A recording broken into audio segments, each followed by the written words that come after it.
Only need one thing, only need one thing, only need one Have you seen our creative bulb? Okay, add it to my cart. You've got the camera. We've got everything else. Shop Godox SA for your production equipment.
Well, welcome to Getting to Grips and another live show brought to you by Godox SA and Golden Power Batteries.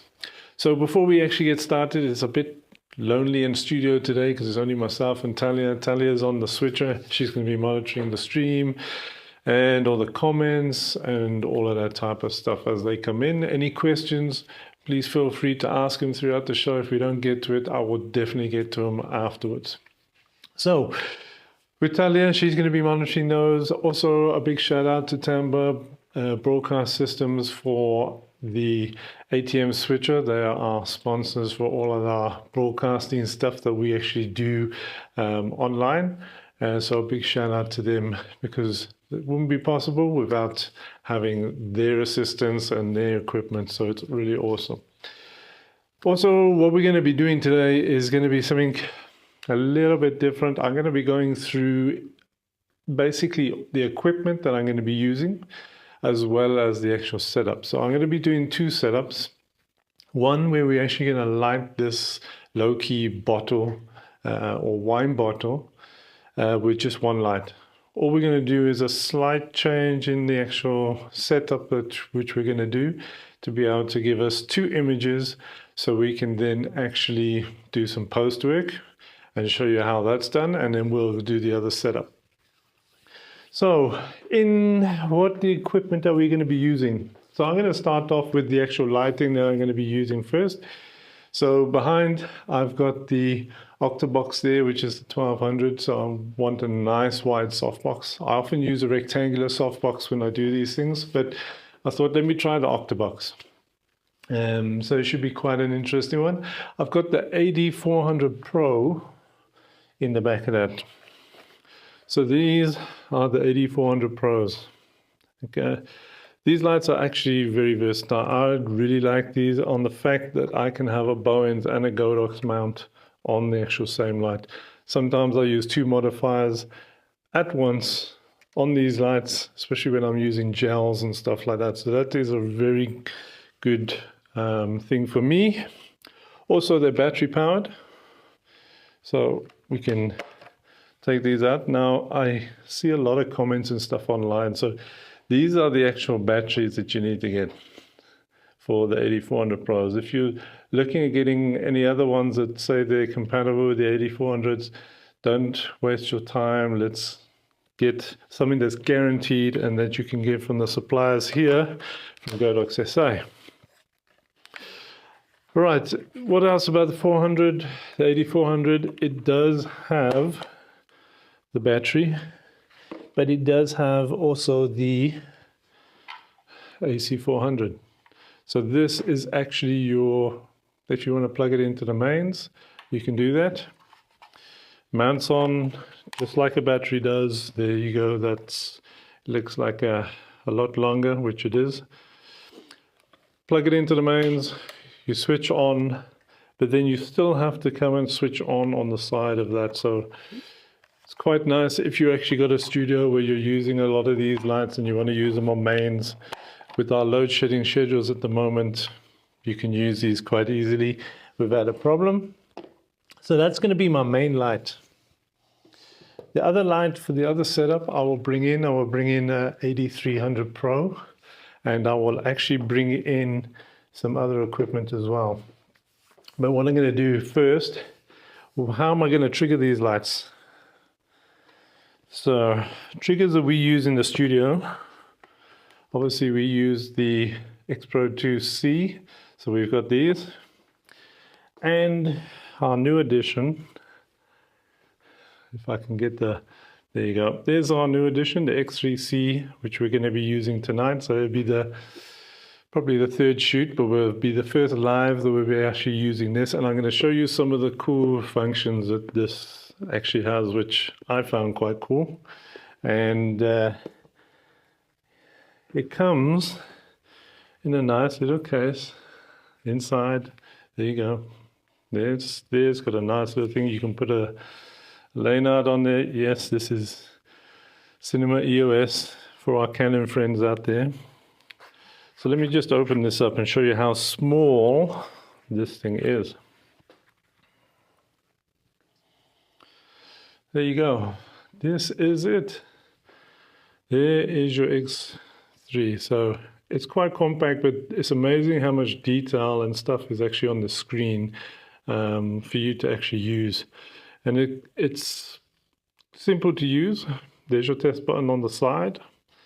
We have our on-off button there. You got your settings, your menu settings, and then you have this little dial here, which is a little push and turn left and right or up and down depending on what way you're using it, and that you can change on your settings.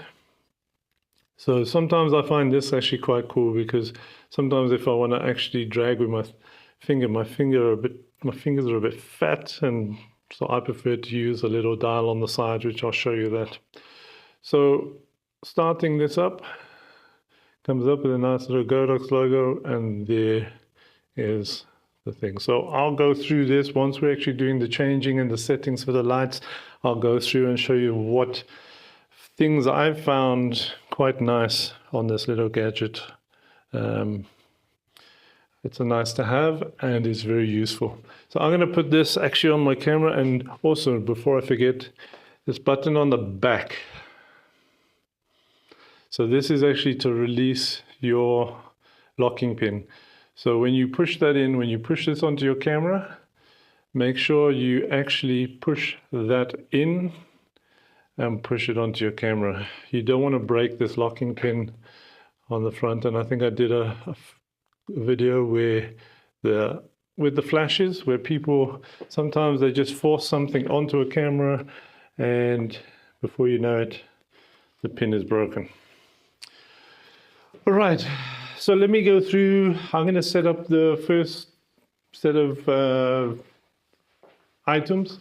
There's going to be a number of items that we're going to actually be using. So there's things like templates that I like to make and cut. We're going to be using a diffuser panel. I'm going to put the table and everything in place. So if there's any questions about any of the Godox stuff that you've seen so far, just drop them in the comments. I'm going to set up the table and the diffuser.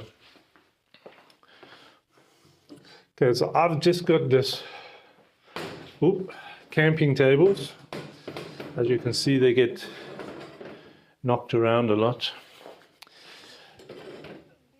All right.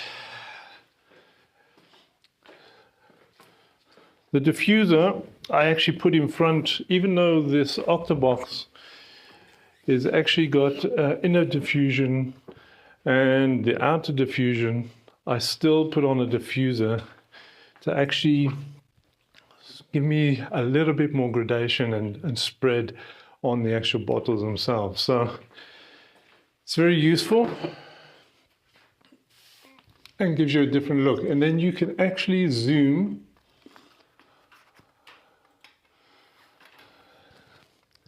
You can actually zoom. I'm just going to put this one up here.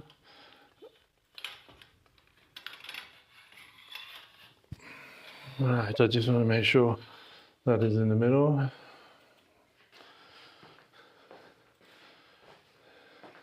Let me just go behind here.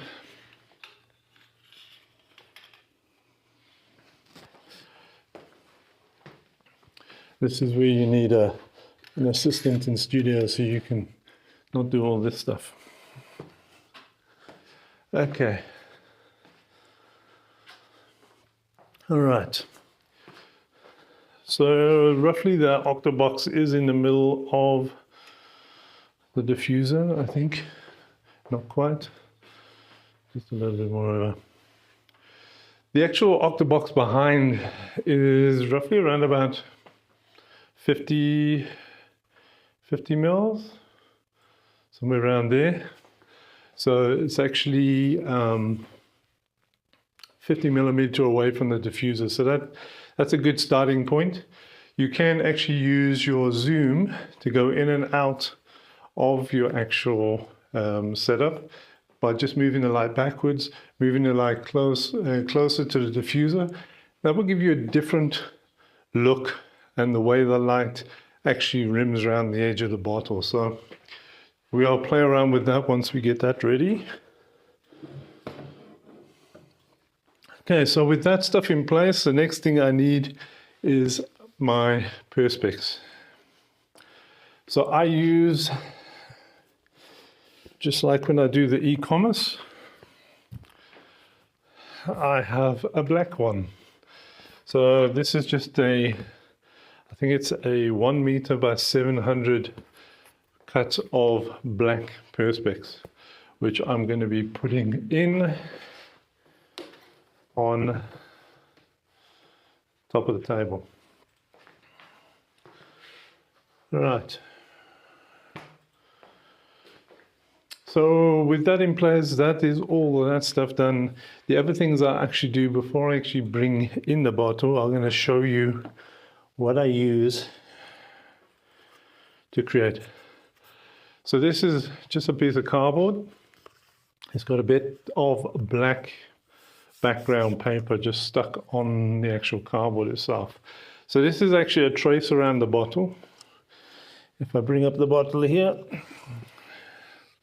there's your bottle. So I actually traced around the bottle and then did a cutout. It's around about anything between, say, about 10 mil more than the actual bottle width itself. So 10 mils this side, 10 mils this side, and the same for the neck of the bottle. And then obviously flush to the bottom. So when the bottle stands in front of it, we actually have that. So we actually see black around the actual bottle itself. And that's going to come in handy when we start doing our post-processing as well. So you'll see that in action. So what we're going to do is I'm going to also shoot a glass as well. So I did the same for the glass as well. Now obviously these cutouts are pretty unique to this bottle because all bottles are different shapes. So whenever you are doing this type of thing with a bottle, just redo your templates if it's a different brand or if it's a different wine, just to make sure that you've got the right shape. Okay. Now, let me get this in place. So what we're going to do is I'm going to put this right at the back here. I'm just going to lean it against the diffuser. And then I'm going to get my gloves on because I don't want fingerprints on the bottle, even though we probably won't even see those fingerprints because it will be very dark. Because I'm going to be shooting around about f16, somewhere around there, f14, f16, and I'm going to be shooting at an ISO of 50. So I really want that real low-key, very fine light around the actual bottle itself. Right, let's just get this bottle in place.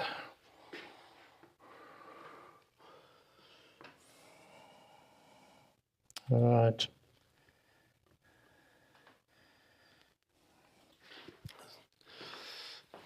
Another couple of things that I also do, I mean, I've learned this sort of technique from other photographers over the years. I think Karl does this type of thing. I think Daniel Norton did something very similar, but it's a great concept. And the reason I'm doing it is because I had people ask me, but I only have one light. Can I do it with one light? And I said, yeah, I'm sure you can. So I played around with it. And that's why I'm going to do this first shot, or this first setup and first edit with just the one light. Now I'm going to be probably having the backlight, the 8400. I'm probably going to be having it set to around about probably about 1/16, 1/8, 1/16, around about there, which we'll play around with. Another thing is, these polyboards, they are just offcuts from my uprights, because when I bought these, I think they were like 3 meters or 3 meters long or something. So I just use these little panels as flags. Because we're shooting directly into the actual light, we want to try and restrict any flare coming back from the actual light itself. And there's no reason why there's black tape on the backs here. I don't even know why I have it there. So just in case that's a question, I'm not really sure. Okay, so I'm gonna get these, I'm gonna put these probably about 100 millimeters in front of the actual bottle. Okay. So that is going to be our first shot, our setup for the first shot. Now, the bottle, I've just got enough space between to actually shoot the camera there to actually get the shot. These flags are going to stop a lot of the flare coming around.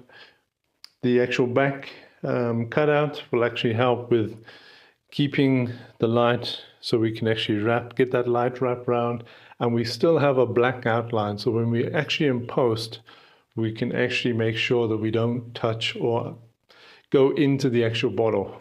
Okay, so, but we'll do that just now. Let me turn on the backlight. Yeah, so the backlight is on 1/8 power. So we're gonna start there, because obviously I had it set there for a reason. Any questions so far? Let me tell you what I'm shooting with. Okay, I'm shooting with the Sigma 70-200 f2.8 lens, my trusted Canon 60, and obviously my new X3C trigger. All right.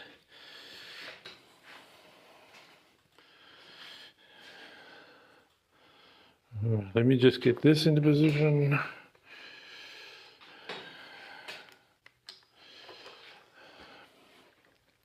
I'm going to shoot these on portrait, or I'm going to just turn the camera around.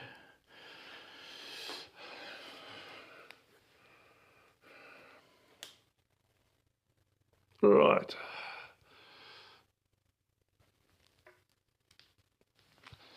Let me just get this. Just going to put some extra lights on here so we can actually just see what we're doing. So I'm going to just crouch down so you guys can see over the top of my head, because I don't think you'll be able to see too much. Take the lens cap off. It's an important thing as well. If you want to get a decent picture, take the lens cap off. All right, so I'm going to lower down a bit.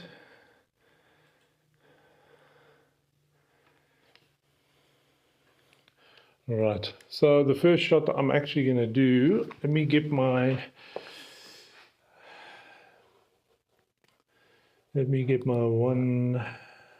capture one up. So I'm actually going to be operating the computer on this side instead of Talia today. All right.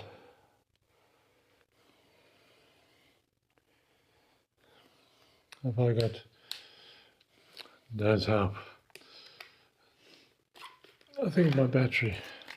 Let me get a new battery.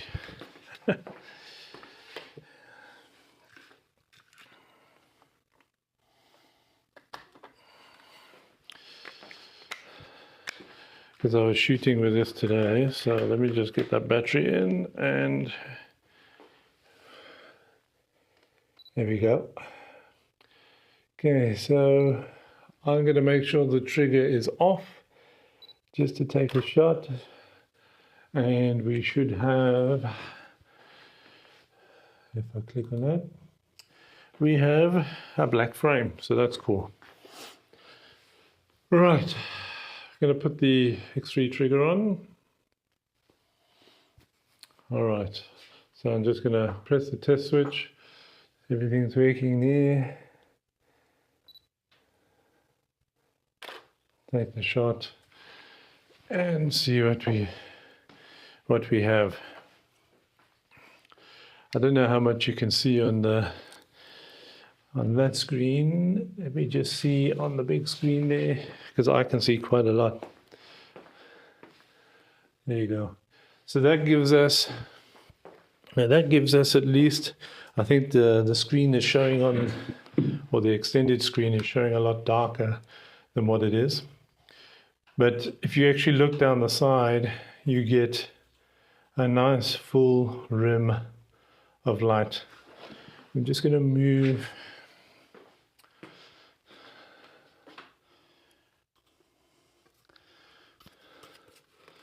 Make sure that this thing is sitting level, because it's important to actually have enough space around the bottle when you need to actually edit.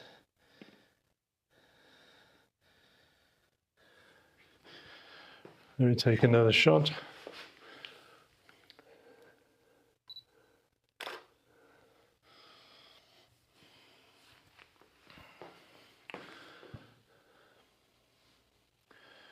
Yeah.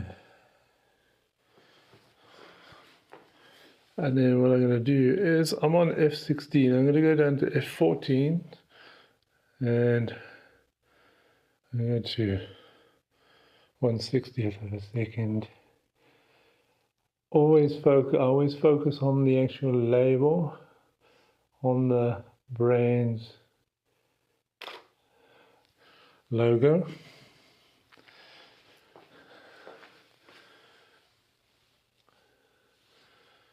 Okay, so that's cool. So I'm happy with that. Maybe there's just a little bit of reflection in there. Let me just check on the actual screen. Yeah, so that's cool. I'm happy with that shot. So we've got no reflection from any of the video lights in there. We've actually got no reflection from these white sections inside. If you actually overexpose it just a little bit too much, because these are white on the inside, I mean, it'd be ideal to actually paint them black on the edges. That could actually possibly create a reflection on your actual bottle, which you don't want.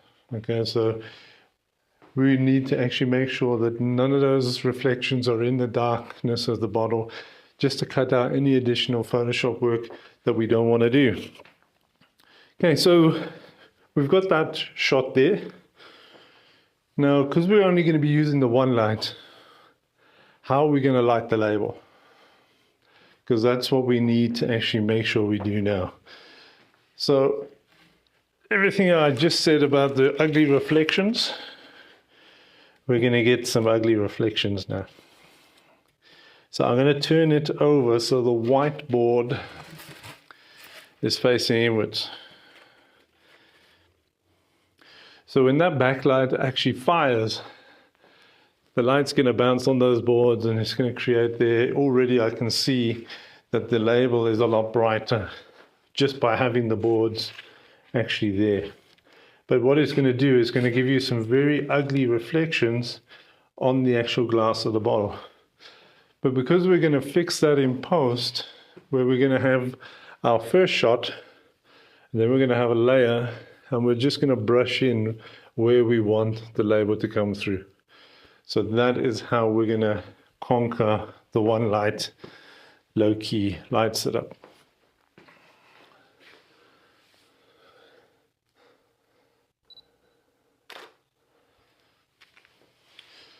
All right. Yep, there's those very ugly, bring that across there.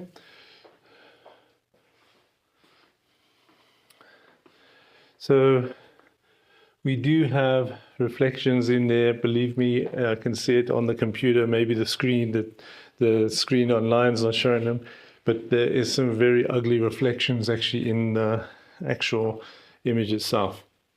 But the label has got light in it. So what I'm going to do is I'm going to export these two files out, or I'm going to just copy the raws, and I'm going to bring them across into Photoshop, and then we will actually do some of the editing, and then we can actually then do setup number 2. But the editing is going to be pretty similar. It's just one part we don't have to do when we do the 2 light setup.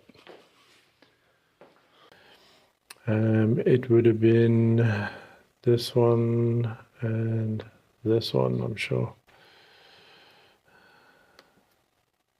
Let's see if I can open them from there. Yeah. Okay.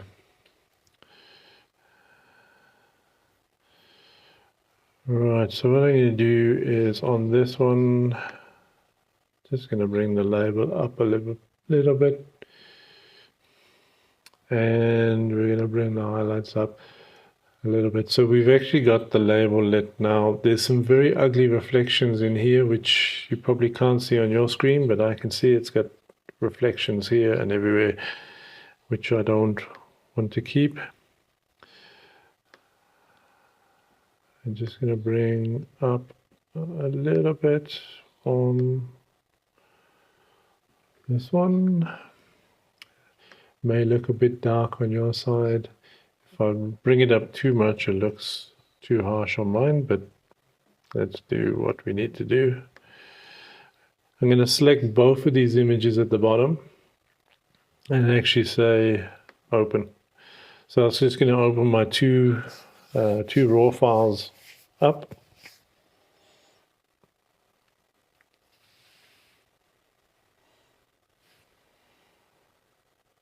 Okay, so we've got the one that we lit where we turn the boards around and reflected. Then we actually have the one where we just shot without any lighting up of the actual label whatsoever. All right, so I'm just going to make a copy of this one, just hide the background, make a copy of this one, hide that background. I'm going to take this layer and I'm going to bring it over to my one here. Now I was shot on a tripod, so hopefully it should actually be lined up, but you never know these things. So I'm just going to make sure that these are lined up. think that's about right. So I'm gonna make this one with the label lit up, which doesn't look very lit up on this screen, but I'm gonna make this one layer mask hide all. So all I'm actually using now is a brush. This is now black because it's hiding all. So I make sure that my brush is actually going to be using the white. We can then make sure the hardness is nice and soft. Give that brush a bit of a bigger brush and probably just get the logo in.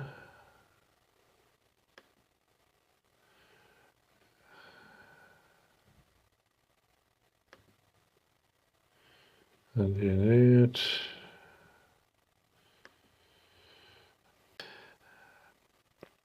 And the same type of thing that we're going to do now is actually brush in the black on our, so I'm going to set the hardness, and then I'm just going to bring me around about 180 for now. I'm just going to set the color of the black there. Keep my brush, zoom in a bit.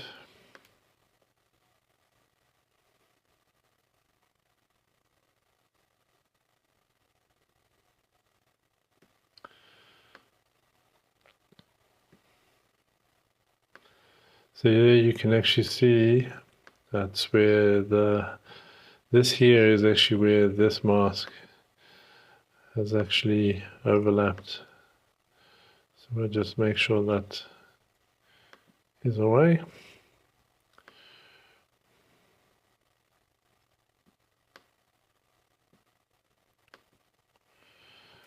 And I'm going to make this smaller, come in tight.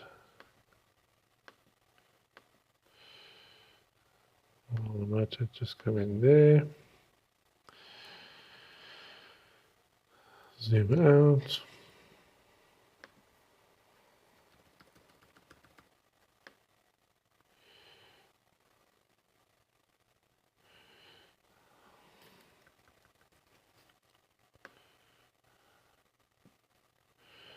And we're probably going to get that light area there where we brush. We're going to get rid of that just now.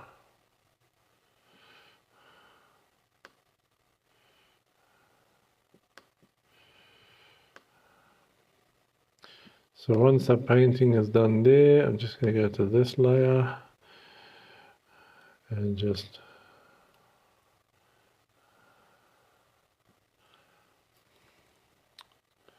hide where that lighting of the label came in. Then I'm going to adjust my curves.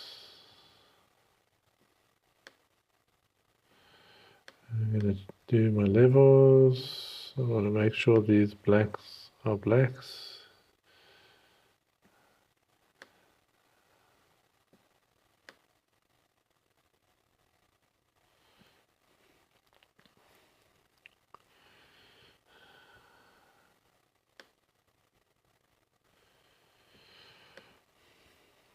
Okay, and then I'm going to export this one out. And then I'll post both of these actually on Facebook, so you guys can see. I'll just post it in on the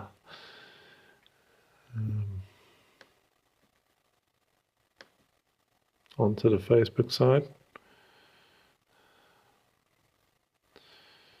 So I'm going to just put this as single light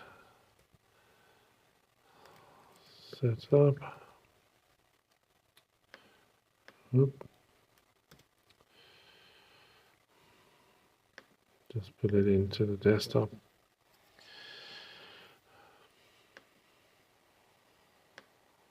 Okay.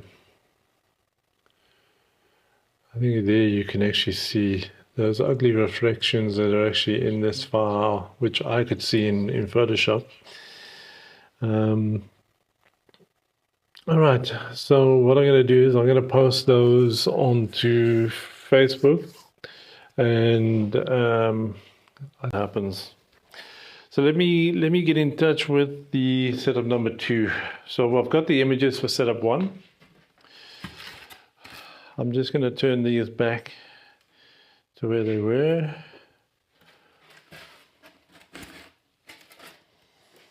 So setup number 2, as you can see, is pretty much the same type of thing. We're going to be shooting through the space of the bottle.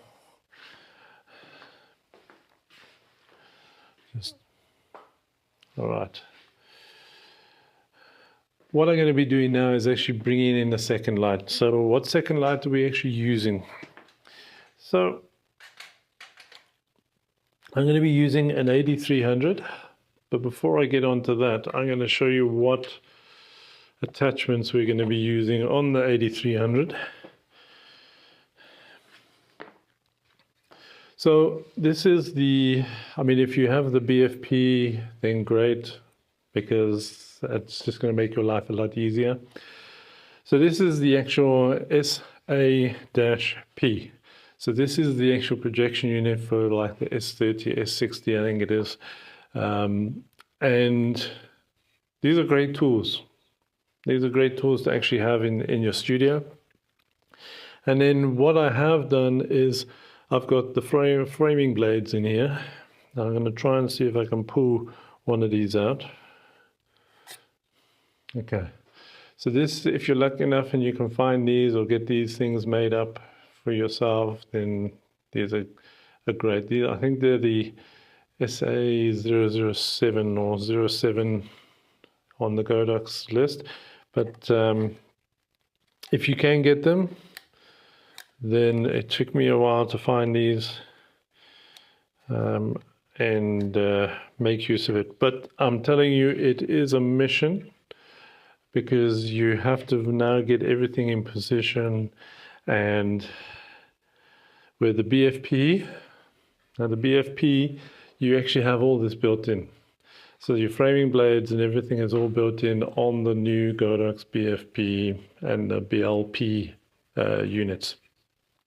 So what do the framing blades do? So the framing blades are actually going to create, I don't know if you'll put this in front of the camera, you can actually see there's a hole there. Now I can close this up completely so no light actually goes out. So this is for when you want to actually put some very specific amount of light onto a certain object. So doing your product photography, that's how we're going to light the label. And the nice thing about it is I can actually open this up to be quite small. I'll look there, which we'll set in. So I can actually open that up to actually be just enough to what we have on the label. I'll set it so it's quite sharp, so we can probably try and zoom in and show you what it looks like on the label. And then using these two, we can actually defocus and focus the actual light. So it'll give it a more blurred. So if we defocus the light, it will give us a nice blur. If we sharpen it, it will give us a very hard light shape to whatever our framing blades is actually giving us. So that is that part number 1. Just going to put that down there.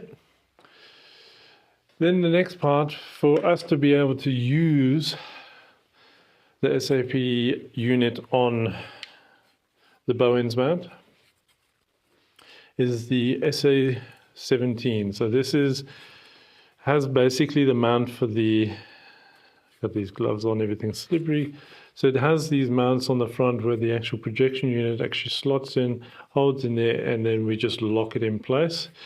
And then it has your standard Bowens mount that's on the back. Now you can use this for your 8200s, your 8300s, your 8400s. Your 8400s bulbs fits in there. Your 8600 doesn't fit into the SAP 17 or the SA17. So the BFP is designed for the 8600s, the 8200s, the 8400s, all to fit on that unit. So this will only work with your smaller strobe bulbs up to the 8400 Pros. So just bear that in mind on that one. So to get this into place, we just move the locking mechanism.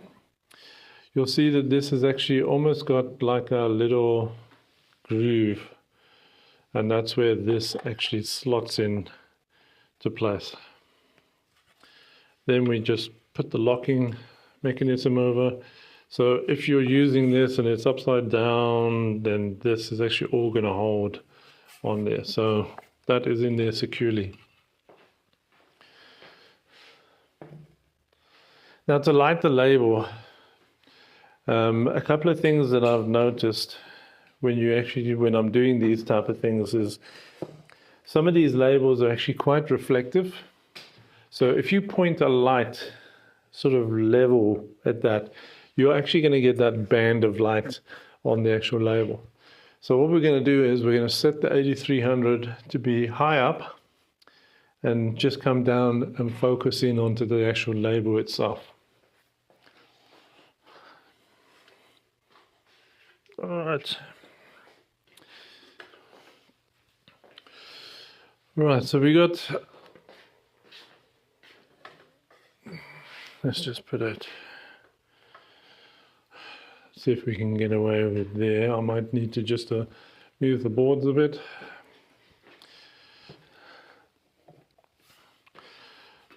So I'm going to put this in.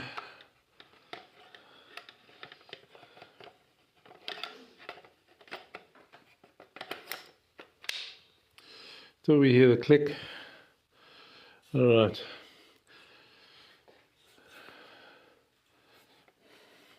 So this may look like a massive sort of vaporizing gun that you would see in Men in Black. I had the boards, I think, about 100 mil in front.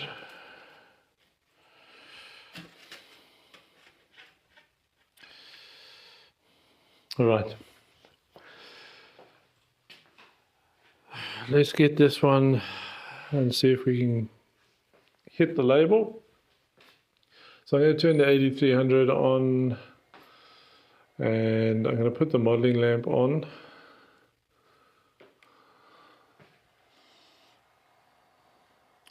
Okay. So I can see, I don't know if you guys will be able to see, what I'm going to do is I'm actually going to zoom in with this camera. So tell me if you want to take me over onto camera 4, I'm going to just use this main camera to actually zoom in.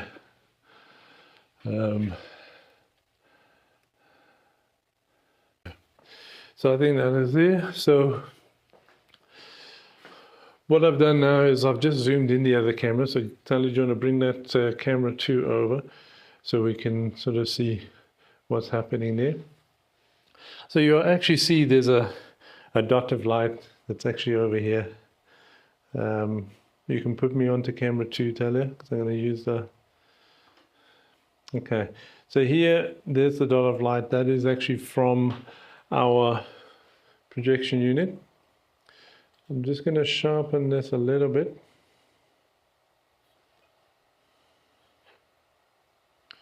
So you can see what the shape is. And then I'm just going to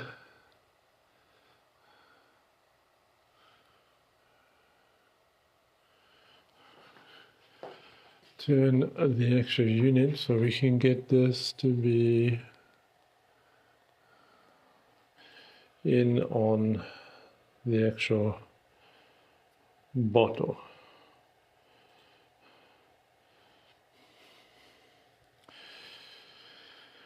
All right, so the bottom one will actually control the bottom one will actually control the actual top, and then the one on the top will control the one on the bottom. And I think this is where these things get a bit of a pain to use.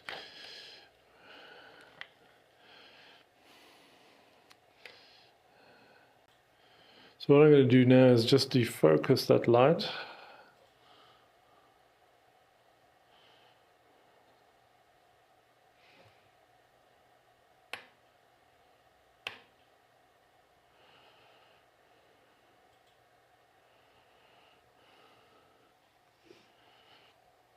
All right, so those little dots of light that you actually see on the close-up here is actually from the video lights. So these ones here are actually from the video lights that's at the back, which I'm not going to really worry about because we won't see those in the shot.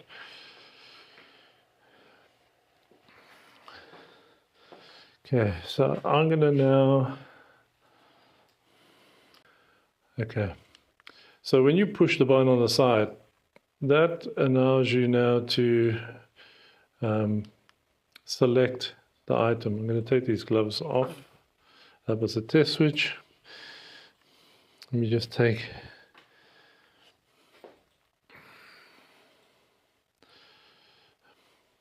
So down the side, this actually enables you to go up and down to all your different groups and stuff like that. So this is quite cool. So to actually put this actually on, you could tap into it. You'll see that this channel is actually paused, meaning that it's off. If I put that on, it then comes on and tells me that it's now active. The modeling lamp is running at 100%. Now, if you actually put the modeling lamp, if you go into the modeling line settings on the 8300, and you can play around with this here, you'll see you can actually fine tune your percentage of your modeling lamp. So you can actually take it right down. You'll see, I think on the bottle there, you'll see it brightening and stuff. So that's quite cool on the fact where you got that nice control now on your modeling lamp. If you want to now change the TTL, you just click on the M for manual, or so you can actually change your modes. If you want to now change your power, you can select and just turn the little knob there to actually change your power settings, set it, and everything is good. Go back to the menu. If you just want to now go in, you'll see there's like a line on the edge here. That tells you that you can actually go back. Now you can swipe, or you can actually select where that line is and push the button and it goes back. So it's got some cool functionality. I must say I was a bit suspect with the small screen and stuff, but I lost focus on there you go. But it actually works. It works actually quite well. So that's a little bit about the X3 trigger. So I'm going to put this back on my camera. Let me just turn it off quickly. So we've got the white bar, the wine bottle there now. We've got the light actually on the label. So I'm actually going to take a shot. I'm just going to move my camera over.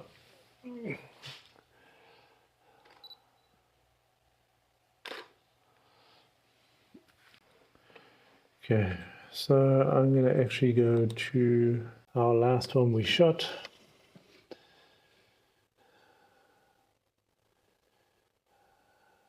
I'm just going to open it up in Photoshop. I'm just going to take a seat here quickly. You don't have permissions on the profile. Okay, let me copy it across to the actual Mac desktop. And then open it up with Photoshop.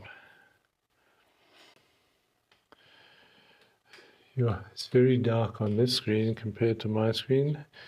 But what we'll do is we'll just edit it. Now, if I take up the exposure too much, it's going to really blow out mine. But I will do it. Bit of contrast, highlights, bit of whites. Okay. I'm quite happy with that, even though it looks terrible on the actual output on the screen, but I'll definitely post the finished, because the shadows look very dark in here compared to my screen. But okay, so the actual cutout, remember I said the cutout was important, that there was actually some black that was actually around here on the actual white. So what I'm going to actually be doing is getting hold of a brush, and we're going to just get that color, and I'm just going to put this on a bit of a tighter hardness.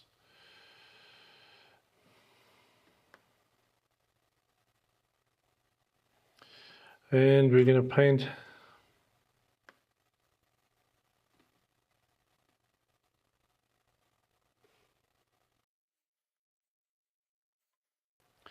and obviously you'll be able to zoom in a little bit. You can change your hardness a little bit more just to make sure that we don't touch the edge of the bottle.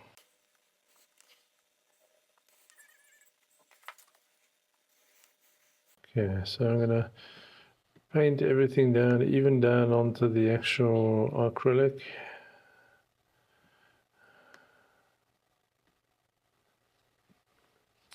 And I just make my brush a bit smaller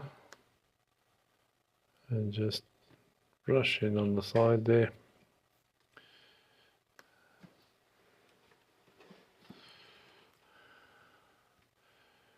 And make it a little bit bigger now, because we definitely have more on this side.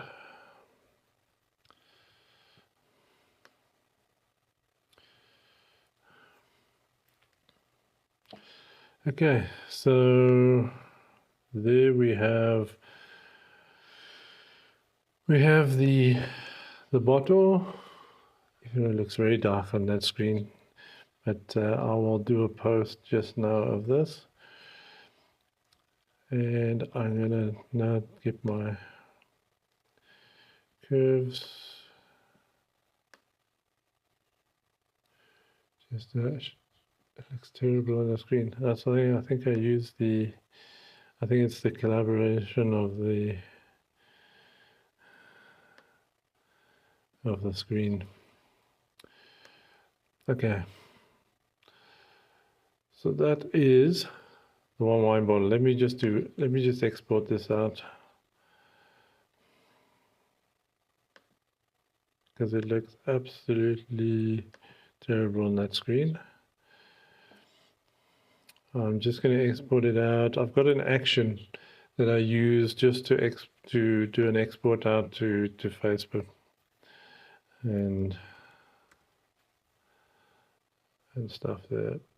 And then what I'd often do is also just take my brush, take it down the softness, and then I just sort of brush in on the bottom there, just to give that finished look. Export out, and I'm going to put it max, and it's 2048 for Facebook, and I'm going to export it to the desktop.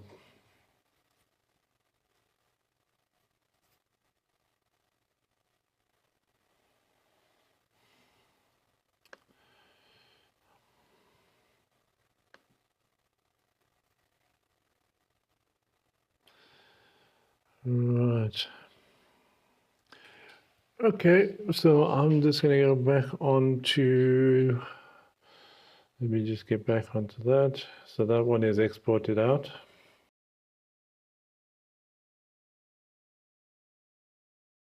So that is that. So if we were going to actually do the glass, which, so I'm just going to show you a picture of how light this liquid has to be. So this is just water with a bit of food coloring in. Has to be quite light. If that goes too dark, you won't get that red element that you want in the shot when you're actually taking a picture of the actual glass. So the glass actually gets set up exactly the same. It's just that we have a different template. So we have this at the back.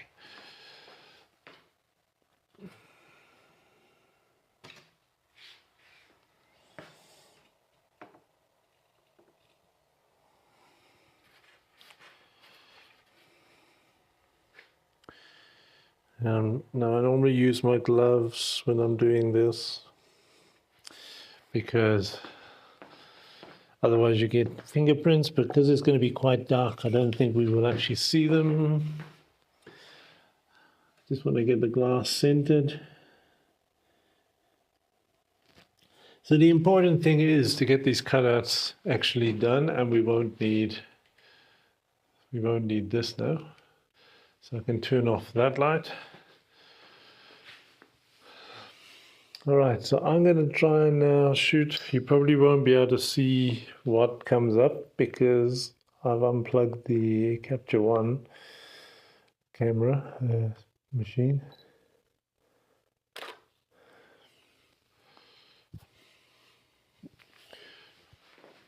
I'm going to see if I can bring it up on the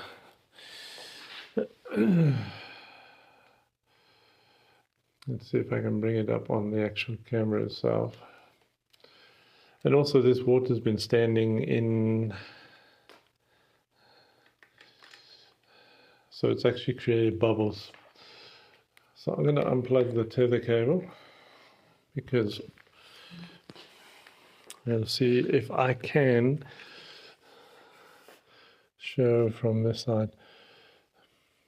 So it looks a bit blown out on the back of the camera because obviously the camera's trying to get the right exposure.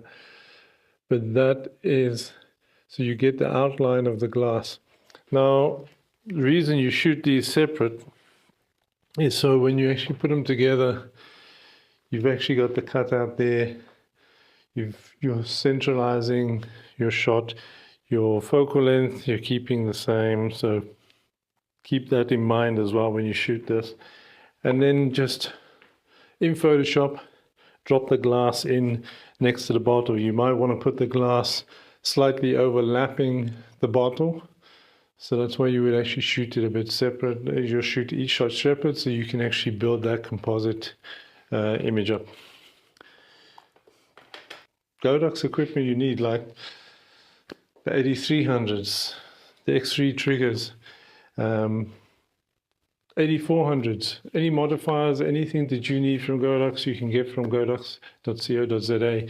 It's www.godox.co.za. Use my code, you can get an instant discount on that. And I'm sure that is on the screen already there. Also, on the 27th of July, Ash and myself will be at Kloppers in Pretoria. Make sure you come through, and even if it's just to say hi, come through, have a look what we're doing. We've got some awesome Godox gear that we're taking with us, and we're going to be setting up there and doing all sorts of cool and funky things on the 27th. So please make sure you put that in your diaries and meet us there, and we'll see you on that. And then also any free basic training. Please have a look at what Godox is offering on free basic training, because if you have an area that actually has enough people signing up, Godox SA will actually come to the area or close by, a sort of a main section close by to that area, and have you guys and give you some awesome workshops. Please, there's no other brand that actually does this. Okay, they actually pour in a lot of effort and funds to actually supply you with the best content and the best guys out on these workshops free workshops as well as paid workshops, and it's a full weekend, so make sure you sign up and get as many people in your area to actually sign up for the free basic training. So, and also Thursday night live will be Pakamani on F-Stop Live. Make sure you tune in. Awesome shows, and he has some real awesome guests, and he's really rocking the F-Stop Live stuff at the moment. It's been great to actually watch. And then also don't forget to subscribe to Godox SA's YouTube channel. Follow Godox SA there. Make sure you click on the subscribe and be notified of anything that actually comes up. So that's it for now, and as I said, I'll do a pre-recorded video and stream it out because I think there was some interruptions on the actual stream. So don't worry about that. I will get this out and restream the actual recording. All right, thanks for watching, and we'll see you again soon.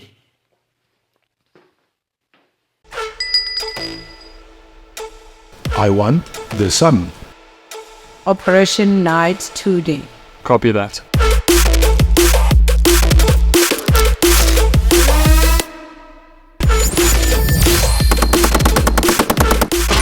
Only your future is brighter than us.